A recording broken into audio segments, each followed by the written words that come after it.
जय हिंद दोस्तों, स्वागत है आप लोगों का फुल पति वाले क्लास के रिवीजन में। दोस्तों आज है 27 मार्च और आज भी हम आप लोगों के लिए रोज़ की तरह कुमार गौरव सर का फुल पति वाला क्लास का एक डाटा एक पॉइंट लेकर आ गए हैं। सबसे पहले हम लोग 10 क्वेश्चन करते हैं, उसका इंपॉर्टेंट पॉइंट करते हैं और लास्ट में इन सब पर आधारित 30 ऑब्जेक्टिव क्वेश्चन, इस टाइप का हम लोग 30 ऑब्जेक्टिव क्वेश्चन आप लोगों के लिए लाते हैं। ठीक है, तो चलिए हम लोग पहले क्वेश्चन देखते हैं अपना। फर्स्ट सवाल आप लोग का है कि हाल ही में, देखिए फर्स्ट क्वेश्चन आप लोग का है कि हाल ही में विश्व व्यापार संगठन WTO कहने का मतलब वर्ल्ड ट्रेड ऑर्गेनाइजेशन का 14वां मित्र स्तरीय सम्मेलन कहाँ शुरू हुआ है। तो WTO का 14वां मित्र सम्मेलन कहाँ शुरू हुआ है? तो कैमरून के युगांडे में। कहाँ पर? कैमरून के युगांडे में शुरू हुआ है। क्या? WTO का 14वां मित्र स्तरीय सम्मेलन। और बात करेंगे WTO का पुराना नाम क्या है, तो इसका पुराना नाम GATT है। GATT का नाम बदलकर 1 जनवरी 1995 को WTO कर दिया गया। अच्छा, GATT का नाम बदलकर WTO कब किया गया? 1 जनवरी 1995 को। अगर बात करेंगे WTO का मुख्यालय कहाँ पर है, तो जेनेवा में WTO का मुख्यालय है। WTO को वर्तमान हेड की बात करें तो नागोजी ओकांजा इबेला है। WTO की स्थापना किस संधि के तहत हुई है? तो मराकेश संधि के तहत हुई है।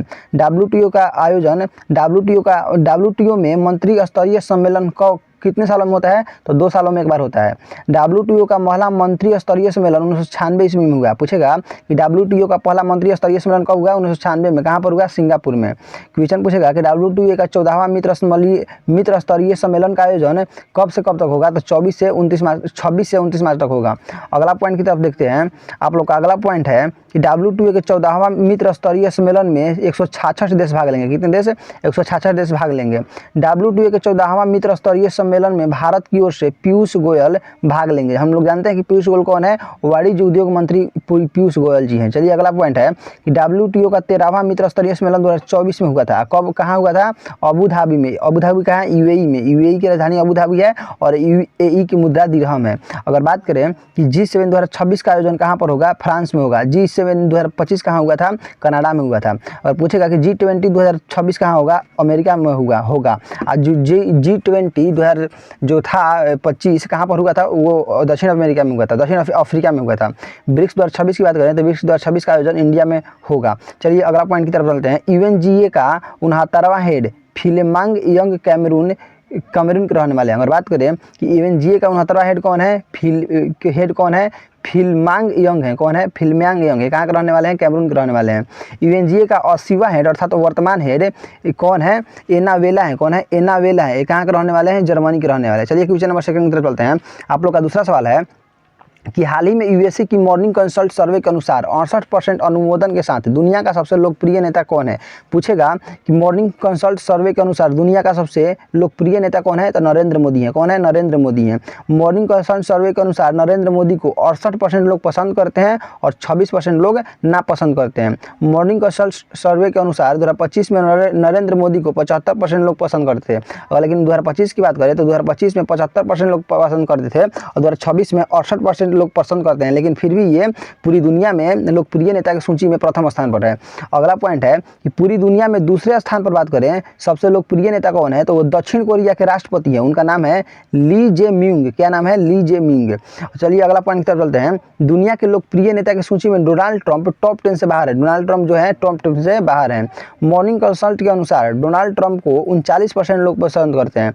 अगर बात करें कि मॉर्निंग कंसल्ट सर्वे के अनुसार डोनाल्ड ट्रंप को कितने % लोग पसंद करते हैं? 39%। पूछेगा कि इंस्टाग्राम पर 100 मिलियन फॉलोअर्स वाले दुनिया के पहले नेता कौन है? तो मोदी जी हम लोग के हैं। अगला क्वेश्चन है, तो अगला पॉइंट है कि सरकार प्रमुख के रूप में सर्वाधिक कार्यकाल नरेंद्र मोदी जी का है। अच्छा, सरकार प्रमुख के रूप में सर्वाधिक कार्यकाल किनका है? नरेंद्र मोदी जी का। इनसे पहले किसका था? तो इनसे पहले पवन कुमार चामलिंग का था। पवन कुमार चामलिंग के बारे में जान लें हम लोग कौन थे? वो सिक्किम के CM थे। चलिए अगला क्वेश्चन की तरफ चलते हैं। क्वेश्चन नंबर 3 कि हाल ही में IPL के इतिहास की सबसे कीमती फ्रेंचाइजी कौन बनी है? तो IPL के इतिहास के सबसे कीमती franchise Royal Challengers Bengaluru RCB बनी है। ठीक है, अगर बात करें कि RCB के वर्तमान कप्तान कौन है? तो रजत पाटीदार है। कौन है? रजत पाटीदार।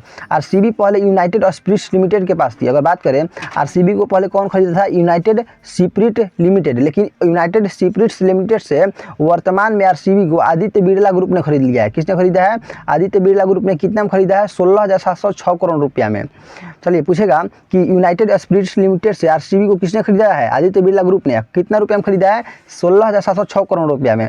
अगर बात करें कि आरसीबी के आईपीएल और डब्ल्यूपीएल दोनों टीमों को आदित्य बिरला ग्रुप ने खरीदा है। आदित्य बिरला ग्रुप ने आईपीएल और डब्ल्यूपीएल दोनों टीमों को खरीदा है। आईपीएल टीम जो जीती है 1 बार जीती है और डब्ल्यूपीएल टीम 2 बार जीती है। राजस्थान रॉयल्स भी बिक चुका है। राजस्थान रॉयल को 15,240 करोड़ रुपए में सोमानी कंपनी ने खरीदी है। पूछेगा कि राजस्थान रॉयल को किस कंपनी ने खरीदी है? सोमानी कंपनी ने। कितना रुपया में? 15,240 करोड़ रुपया में। क्वेश्चन नंबर चौथा आप लोग का है कि हाल ही में सरस्वती सम्मान 2025 के लिए किसे चुना गया है? तो हम लोग जानते हैं सरस्वती सम्मान 2025 के लिए राम कुमार मुखोपाध्याय को चुना गया है। ठीक है, सरस्वती सम्मान 2025 कौन से क्रम का है? 35वें क्रम का है। राम कुमार मुखोपाध्याय को बंगाली भाषा के लिए सरस्वती सम्मान 2025 दिया गया। किस भाषा के लिए दिया गया? बंगाली भाषा के लिए। राजकुमार मुखोपाध्याय को उपन्यास का नाम पूछे, अगर बात करें उपन्यास का नाम इनका क्या है, तो हारा पार्वती कथा इनका उपन्यास का नाम है। हारा पार्वती कथा उपन्यास में महादेव और देवी पार्वती की कहानी का वर्णन है, ध्यान रखिएगा। हाँ, अगर बात करेंगे सरस्वती सम्मान को कौन कंपनी प्रदान करता है, तो के बिरला फाउंडेशन प्रदान करता है। पहले क्रम का सरस्वती सम्मान कब दिया गया? 1991 में दिया गया। किनको दिया गया? हरिवंश राय बच्चन को दिया गया। अच्छा, अगर बात करें कि 74वें क्रम का सरस्वती सम्मान किस भाषा के लिए दिया गया, तो 74वें क्रम का सरस्वती सम्मान संस्कृत भाषा के लिए दिया गया। किनको दिया गया? तो साधु भद्रंश, देखिए किनको दिया गया? साधु भद्रंश दास को दिया गया। किस भाषा के लिए? संस्कृत भाषा के लिए। 34वें क्रम का सरस्वती सम्मान कितने भाषाओं में देता है? 22 भाषाओं में। वही 22 भाषाओं जो 8वीं अनुसूची में आती हैं। हाल ही में 60वां हम लोग पढ़ेंगे, हाल ही में 60वां ज्ञानपीठ पुरस्कार किनको दिया गया है? बैरामुथु को दिया गया है। और ये भी हम लोग पढ़ेंगे हाल ही में साहित्य अकादमी पुरस्कार दिया गया है। किनको दिया गया है? ममता कालिया को दिया गया है। चलिए अगला पॉइंट है कि अंग्रेजी भाषा के लिए साहित्य अकादमी पुरस्कार किसको दिया गया है? नवतेज सरना को दिया गया है। क्वेश्चन नंबर 5 की तरफ चलते हैं हम लोग। अपना 5वां सवाल आप लोग का है कि हाल ही में QS world university rankings bio subject में ISM धनबाद को मिनरल और माइनिंग इंजीनियरिंग श्रेणी में कौन सा स्थान मिला है? तो धनबाद को 21वां स्थान मिला है। अगर बात करें कि QS world university rankings bio subject को कौन जारी करता है, तो इसको लंदन जारी करता है। QS world university rankings bio subject कौन से क्रम का है? 16वें क्रम का है। अगर बात करें कि QS world university rankings bio subject के बिजनेस एंड मैनेजमेंट की श्रेणी में, किसमें? बिजनेस एंड मैनेजमेंट की श्रेणी में IIM अहमदाबाद को कौन सा स्थान मिला है? तो इसको 21वां स्थान, इसको भी 21वां स्थान मिला है। QS world university rankings bio के कंप्यूटर साइंस में, देखिए अगला है कि अगला पॉइंट है QS world university rankings bio के कंप्यूटर साइंस में टॉप 50 में पहली बार भारत है। टॉप 50 में पहली बार भारत है। अगर बात करेंगे भारत की जो IIT बॉम्बे है वो 44वें स्थान पर है इसमें, और IIT दिल्ली कौन सा स्थान पर है? 45वें स्थान पर है। अगला क्वेश्चन है क्वेश्चन नंबर 6 कि हाल ही में अग्निकुल कॉस्मोस ने अपनी तरह के पहले पूर्णतः 3D printed booster engine ignite का सफल परीक्षण कहाँ किया है? तो इग्नाइट का सफल परीक्षण चेन्नई में किया गया है। इग्नाइट को किससे लॉन्च किया गया है? ALP-01 से लॉन्च किया गया है। इग्नाइट जो होती है 1 मीटर लंबा होती है, जिसको 7 दिनों में तैयार किया गया है। अगर बात करें कि इग्नाइट है क्या, तो एक 3D प्रिंटेड बूस्टर इंजन है। क्या है? 3D प्रिंटेड बूस्टर इंजन है। और इसको किस कंपनी ने बनाई है? तो अग्निकुल कॉस्मोस कंपनी ने बनाई है। चलिए क्वेश्चन नंबर नेक्स्ट की तरफ चलते हैं। 7 नंबर कि हाल ही में प्रोजेक्ट वायु बाण किसने चलाया? तो प्रोजेक्ट वायु बाण को इंडियन एयरफोर्स ने चलाया। और वायु बाण प्रोजेक्ट के तहत हेलीकॉप्टर से छोटे ड्रोन नीचे गिराए जाएंगे। क्या किया जाएगा? छोटा ड्रोन हेलीकॉप्टर से नीचे गिराया जाएगा। इस ड्रोन की उड़ान की क्षमता 30 मिनट होगी और इसका रेंज होगा 50 किलोमीटर। झुंड में ड्रोनों को अटैक को निष्क्रिय करने के लिए भारत के पास क्या है? तो भार्गवास्त्र है। क्या है? भार्गवास्त्र है। एयर डिफेंस सिस्टम को मजबूत करने के लिए भारत के पास सुदर्शन चक्र है। क्या है? सुदर्शन चक्र। अगर बात करें, पूछेगा क्वेश्चन कि सुदर्शन चक्र कैसा वीपन है, कैसा हथियार है, तो वो एयर डिफेंस सिस्टम है। सुदर्शन चक्र क्या है? एयर डिफेंस सिस्टम है। क्वेश्चन नंबर 8 आप लोग का है कि हाल ही में अनलाइकली पैराडाइज पुस्तक का विमोचन हुआ है। इसका संबंध किससे है? तो पूछेंगे अनलाइकली पैराडाइज पुस्तक के लेखक संजय राउत है। कौन है? संजय राउत। और बात करें करुणा द पावर ऑफ कंपैशन के लेखक कौन है? Kailash Satyarthi. 4 star of destiny पुस्तक के लेखक कौन है? मनोज मुकुंद नरवाड़े। चलिए क्वेश्चन नंबर 9 की तरफ चलते हैं। हाल ही में मुलगांव केलबाई पेठ उत्सव कहाँ आयोजित हुआ है? तो ये गोवा में हुआ है। कहाँ पर हुआ है? गोवा में। अब मुलगांव केलबाई पेठ उत्सव देवी केलबाई से संबंधित है। किस देवी से संबंधित है? देवी केलबाई से संबंधित है। मुलगांव केलबाई पेठ उत्सव में एक लकड़ी का बक्सा विराजमान होता है, जिसी को क्या बोलते हैं? उसी को पेठ बोला जाता है। मुलगांव केलबाई पेठ उत्सव में देवी केलबाई अपने बहन से मिलने जाती है और जब लौटती है तो उसको क्या बोलते हैं? उसको मात्याची यात्रा बोलते हैं। क्या बोलते हैं? मात्याची यात्रा बोलते हैं। चिकल कालो फेस्टिवल, सावो जियाओ फेस्टिवल, सिगो फेस्टिवल, ये सभी कहाँ मनाया जाता है? गोवा में मनाया जाता है। आज का लास्ट क्वेश्चन आप लोग का है कि हाल ही में वन उत्पाद के लिए प्रमाण सर्टिफिकेशन हासिल करने वाला पहला राज्य कौन है? आंध्र प्रदेश है। चलिए इन सब पर आधारित हम 30 सब्जेक्टिव क्वेश्चन देखते हैं। पहला सवाल आप लोग का कि विश्व व्यापार संगठन WTO का 14वां मंत्री स्तरीय सम्मेलन कहाँ आयोजित हुआ है? तो कहाँ पर हुआ है? कैमरून के याओंडे में हुआ है। Next question question number 2, Saraswati सम्मान 2025 के लिए किसे चुना गया है? इस सरस्वती सम्मान 2025 के लिए किसे चुना गया है? तो राम कुमार मुखोपाध्याय को चुना गया है। क्वेश्चन नंबर 3 आप लोग का है कि IPL के इतिहास के सबसे कीमती फ्रेंचाइजी कौन है? RCB है। कौन है? RCB है। कहाँ पर ऑप्शन है? ऑप्शन नंबर डी में RCB है। इसका right answer option number D होगा। क्वेश्चन नंबर 4 की तरफ चलते हैं। हाल ही में किस राज्य ने वन उत्पादों के लिए प्रमाणन हासिल करने वाला पहला राज्य बनने का गौरव प्राप्त किया है? आंध्र प्रदेश ने। नेक्स्ट क्वेश्चन है क्वेश्चन नंबर 5 की मॉर्निंग कंसल्ट सर्वे के अनुसार दुनिया के सबसे लोकप्रिय नेता कौन है? हम लोग के मोदी जी हैं। नेक्स्ट क्वेश्चन है क्वेश्चन नंबर 6 कि प्रोजेक्ट वायुबाण हाल ही में किसके द्वारा लॉन्च किया गया है? इंडियन एयरफोर्स के द्वारा लॉन्च किया गया है। नेक्स्ट क्वेश्चन कि मूलगांव के लवाई पेट उत्सव का आयोजन कहाँ पर किया गया है? गोवा में किया गया है। नेक्स्ट क्वेश्चन आप लोग का है कि QS वर्ल्ड यूनिवर्सिटी रैंकिंग 2025 में माइनिंग इंजीनियरिंग श्रेणी में ISM धनबाद को कौन सा स्थान मिला है? 21वां स्थान मिला है। अगला सवाल है 9 नंबर की अग्निकुल कॉस्मोस ने दुनिया के पहले 3D प्रिंटेड इंजन इग्नाइट का सफल परीक्षण कहाँ पर किया है? तो अग्निकुल कॉस्मोस ने चेन्नई के दुनिया के पहले 3D प्रिंटेड इंजन इग्नाइट का सफल परीक्षण चेन्नई में किया। कहाँ पर किया है?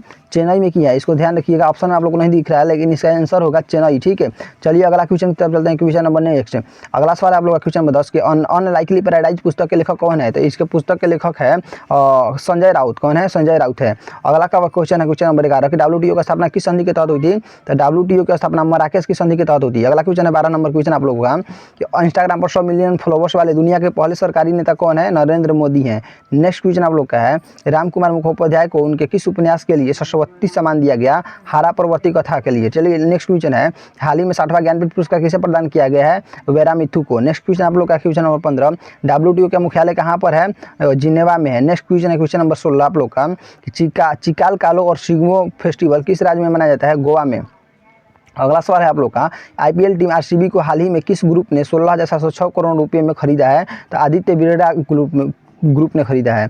नेक्स्ट क्वेश्चन है WTO के वर्तमान प्रमुख कौन है? इसको वर्तमान प्रमुख है आप लोग का नागोजी ओकोजा इवेला है। नेक्स्ट क्वेश्चन आप लोग का है भारत की ओर से WTO के 14वें मंत्री स्तरीय सम्मेलन में किसने भाग लिया है? तो भारत की तरफ से वाणिज्य मंत्री पीयूष गोयल जी ने भाग लिए हैं।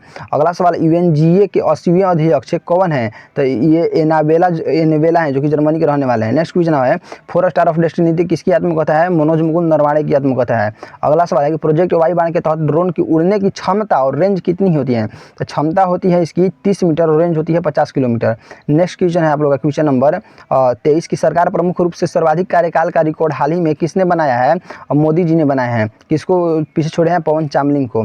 QS पीछे छोड़कर। QS वर्ल्ड रैंकिंग के अनुसार बिजनेस एंड मैनेजमेंट श्रेणी में IM मोहम्मद किसने स्थान पर है? 21वें स्थान पर है। 25 है कि WTO का पुराना नाम, इसका GATT इसका पुराना नाम है। अगला सवाल आप लोगों का क्वेश्चन नंबर नेक्स्ट की करुणा द पावर ऑफ कंपैशन पुस्तक के लेखक कौन है? और इसके कहा था करुणा द पावर ऑफ कंपैशन पुस्तक के लेखक कैलाश सत्यार्थी हैं। नेक्स्ट क्वेश्चन है कि इस वर्ष 2026 में G20 शिखर सम्मेलन की मेजबानी कौन सा देश करेगा? तो G20 का मेजबानी फ्रांस करेगा। कौन करेगा? फ्रांस। और 2025 में कौन किया? देखिए ना क्वेश्चन देखिए एक बार जिसको ध्यान से देखिए कि G20 की बात कर रहा है तो G20 शिखर सम्मेलन का मेजबानी अमेरिका करेगा और 2025 में दक्षिण अफ्रीका किया था। क्वेश्चन 28 है कि सरस्वती सम्मान किस फाउंडेशन द्वारा प्रदान किया जाता है? तो ये जो आप लोग को के बिरला फाउंडेशन द्वारा सरस्वती सम्मान दिया जाता है। क्वेश्चन नंबर 29 आप लोग का है सुदर्शन चक्र क्या है जिसका उल्लेख वायु रक्षा प्रणाली को मजबूत करने के लिए किया गया है? तो सुदर्शन चक्र एक एयर डिफेंस सिस्टम है। नेक्स्ट क्वेश्चन इग्नाइट इंजन को किस लॉन्च व्हीकल से लॉन्च किया गया? तो इसको ALP 01 से लॉन्च किया गया। आप लोग बताइए वीडियो कैसे लगा? वीडियो अच्छा लगा तो सब्सक्राइब कर लीजिएगा चैनल को और मिलते हैं नेक्स्ट वीडियो में।